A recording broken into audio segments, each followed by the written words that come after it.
मेरी primary education तो गांव से हुई। कचेड़ी स्कूल हुआ करता था, जहाँ से कि खाची साहब JBL खाची बिलोंग करते हैं, वो हमारे ही गांव से है। विजिटिंग प्रोफेसर रहा फ्रांस में। फ्रांस में मैं पेरिस में यूनिवर्सिटी, जहाँ से जो रफ़ेल का, जिस लैब से ये रफ़ेल का हुआ है, उस लैब में मैंने काम किया है। जब मैं वाइस चांसलर था तो मुझे टॉप 100 वाइस चांसलर का अवार्ड भी मिला।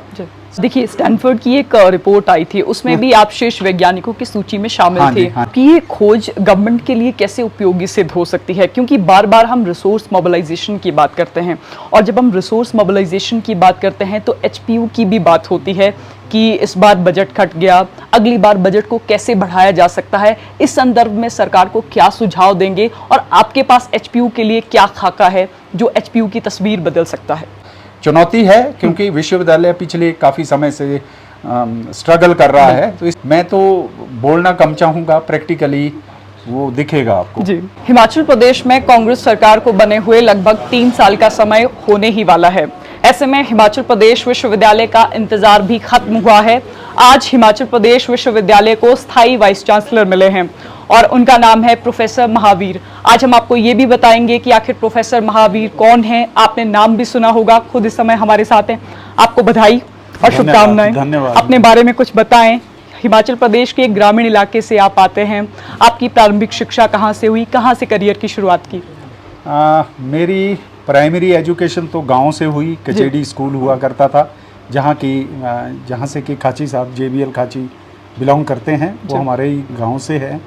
उसके बाद हाई स्कूल मैंने कुमारसंद से किया, और उसके बाद BSc मैंने रामपुर से किया, और BSc में मैंने स्टेट में टॉप भी किया। उसके बाद मैं मास्टर करने यहाँ आया विश्वविद्यालय। उसके बाद मैं PhD करने IIT दिल्ली के अंदर गया, और PhD के बाद कुछ समय मैंने DAV कांगड़ा में भी सर्विस किया। उसके बाद मैं विश्वविद्यालय आया, फिर मैं विदेश गया। पहले मैं US गया, फिर मैं कॉमनवेल्थ फेलो में गया स्कॉटलैंड के अंदर एडनबरा में। फिर मैं कॉमनवेल्थ फेलोशिप होता है, प्रेस्टिजियस होता है, एक ही फेलोशिप होता है वो फिजिक्स में इंडिया से, तो आई अचीव दैट असाइनमेंट। उसके बाद मैं विजिटिंग प्रोफेसर रहा फ्रांस में। फ्रांस में मैं पेरिस में यूनिवर्सिटी, जहाँ से जो रफ़ेल का, जिस लैब से ये रफ़ेल का हुआ है, उस लैब में मैंने काम किया है। वहाँ मेरे स्टूडेंट भी आते जाते रहते हैं, अभी तक भी हमारी कोलैबोरेशन चल रही है। फिर मैं यूरोप के बहुत सारे देशों में मैं विजिटिंग के तौर पर गया, वो चाहे एज ए कॉन्फ्रेंस या दूसरी असाइनमेंट। उसके बाद मैं विश्वविद्यालय में 3 बारी मैं हेड रहा, 2 बारी मैं डीन रहा, डीन इंजीनियरिंग का रहा, डीन फिजिकल साइंस का रहा। फिर बीच में मैं 3.25 साल के लिए वाइस चांसलर हुआ प्राइवेट यूनिवर्सिटी में, और जब मैं वाइस चांसलर था तो मुझे टॉप 100 वाइस चांसलर का अवार्ड भी मिला। सरकारी यूनिवर्सिटी में छोटू राम यूनिवर्सिटी के वाइस चांसलर को दिया गया था, प्राइवेट यूनिवर्सिटी में मुझे ही ऑल ओवर इंडिया से चुना गया था बेस्ट वाइस चांसलर का, जो कि ग्लोबली वो चेक करते हैं on the basis of data. और उसके बाद मैं यूनिवर्सिटी में अपने रिसर्च करता हूँ, टीचिंग करता हूँ, और बहुत सारे गवर्नमेंट ऑफ इंडिया के प्रोजेक्ट्स में इन्वॉल्व हूँ। अभी भी मैं IIT रोपड़ के साथ, DRDO के साथ हमारे काफ़ी प्रोजेक्ट्स चल रहे हैं, जिसमें कि ग्रीन एनर्जी है, और कुछ कैंसर के ऊपर मेरा वर्क है, और कम्युनिकेशन मेरा फेवरेट एरिया है, और एनवायरनमेंट के ऊपर। देखिए, स्टैनफोर्ड की एक रिपोर्ट आई थी, उसमें भी आप शीर्ष वैज्ञानिकों की सूची में शामिल थे। उस खोज के बारे में जरा बताइए, क्योंकि उसकी चर्चा हिमाचल प्रदेश ही नहीं बल्कि पूरे भारत देश में हुई थी। हाँ, ये आपने अच्छा, मैं भूल गया था। मुझे ये सौभाग्य प्राप्त हुआ कि 2 बारी मुझे जो बेस्ट रिसर्चर अवार्ड होता है, हमारे जो गवर्नर साहब थे उस समय के 2012 के, उस टाइम भी मुझे बेस्ट रिसर्चर अवार्ड मिला था। 2021-22 में मुझे बेस्ट रिसर्चर अवार्ड उस समय के गवर्नर साहब से मिला था। उसके बाद क्योंकि मेरा रिसर्च में जो साइटेशन होती है, आपके वर्क को कितने लोग फॉलो कर रहे हैं, कितना H इंडेक्स है, उसके बेस पर मैं पिछले 4 सालों से जो स्टैनफोर्ड एक रैंकिंग निकालती है वर्ल्ड के टॉप 2% कैटेगरी में, फिजिक्स में, अप्लाइड फिजिक्स में, उसमें मैं 4 सालों से कंटिन्यूसली अपना वो एक रखा हुआ है। अभी भी मैं होपफुल हूँ कि साल भी मैं उसको मकाम को हासिल करूँगा, क्योंकि मेरा जो एरिया है उसको बहुत सारे लोग फॉलो करते हैं ग्लोबली, क्योंकि वो कम्युनिकेशन है, वो एनवायरनमेंट है, वो टच करता है सोसाइटी के साथ।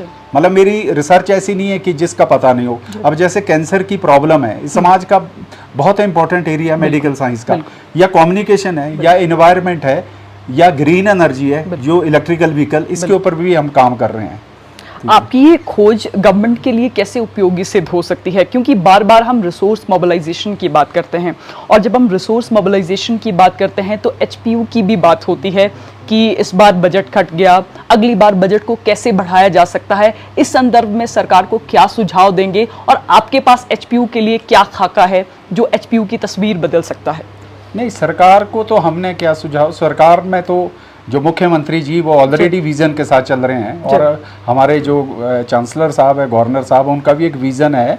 और मेरी जहाँ भी जो मेरी कंट्रीब्यूशन होगी, वो जो दोनों मुखिया है स्टेट के, चाहे यूनिवर्सिटी के जो मुखिया है, उनके राज्यपाल महोदय, तो उनके साथ जो भी मेरा विजन होगा, वो चाहे एनर्जी का क्षेत्र है, चाहे दूसरे आयाम है, जो जिसके लिए कि हिमाचल मोस्ट सूटेबल स्टेट है, जैसे सोलर एनर्जी है और ग्रीन एनर्जी है, तो उसमें हम कुछ न कुछ यहाँ कोशिश करेंगे। और सब हमारे जो चाहे टीचिंग के साथी है, नॉन टीचिंग के है, स्टूडेंट कम्युनिटी है, इन तीनों से ही विश्वविद्यालय बनता है। तो समावेश रहेगा, हार्मोनी के साथ हमें आगे बढ़ना पड़ेगा। चुनौती है क्योंकि विश्वविद्यालय पिछले काफ़ी समय से स्ट्रगल कर रहा है, तो इसमें हमें सबकी भागीदारी सुनिश्चित करनी होगी। 3.5 साल बाद हिमाचल प्रदेश विश्वविद्यालय को वाइस चांसलर मिले हैं। इस संदर्भ में आपने क्या सोचा है, दिमाग में क्या है, क्या बदलाव लाना चाहेंगे यहाँ? ये अभी कहना बहुत मुश्किल है क्योंकि मैं एक्सपेरिमेंटल का आदमी हूँ। मैं तो बोलना कम चाहूँगा, प्रैक्टिकली वो दिखेगा आपको, क्योंकि मैं एक थ्योरी का आदमी नहीं हूँ कि मैं पहले भाषण कर दूं कि 2030 में ये होगा, ये होगा। नहीं, मैं कुछ नहीं प्रॉमिस करता। आप देखेंगे, मतलब हम ज़मीनी स्तर पर काम करेंगे, और मैं सारे जितने हमारे टीचिंग के साथी है, नॉन टीचिंग के साथी है, सबको इन्वॉल्व करूँगा, स्टूडेंटों को भी इन्वॉल्व करूँगा डिफरेंट इसमें, ताकि इस विश्वविद्यालय को जो इसका मकाम था उसको हम हासिल कर सके। चुनौती है। हिमाचल प्रदेश विश्वविद्यालय में अक्सर ये देखा जाता है कि स्टूडेंट पॉलिटिक्स भी होती है, ऐसे में कई बार खूनी संघर्ष भी होता है, कई बार खूनी झड़प में भी ये लड़ाई बदल जाती है। ऐसे में यहाँ पर सुरक्षा व्यवस्था सुनिश्चित हो, तालमेल विद्यार्थियों के साथ आपका बना रहे, सुझाव क्या देंगे स्टूडेंट्स को? चलो, वो भी हम कोशिश करेंगे। मुझे होप है कि हमारे बच्चे, ऐसा नहीं है, यहाँ से जेआरएफ भी बहुत ज़्यादा निकालते हैं, एकेडमिक में काफ़ी आयाम प्राप्त किए यहाँ के बच्चों को। अगर 1-2% में वो थोड़ी सी प्रवृत्ति होगी, उसको भी हम चेंज करने की कोशिश करेंगे। ठीक है, आपका बहुत बहुत धन्यवाद। Thank you. प्रोफेसर महावीर हमारे साथ थे। जैसा कि हम आपको बता चुके हैं कि प्रोफेसर महावीर आज 3 सालों बाद हिमाचल प्रदेश विश्वविद्यालय को इनके रूप में वाइस चांसलर मिले हैं। फिलहाल इन्होंने कहा कि फिलॉसफिकल बातों पर नहीं जाएंगे, धरातल पर जो काम होगा वो करने की कोशिश करेंगे। फिलहाल संवाद भारत में अभी के लिए बस इतना ही। नमस्कार।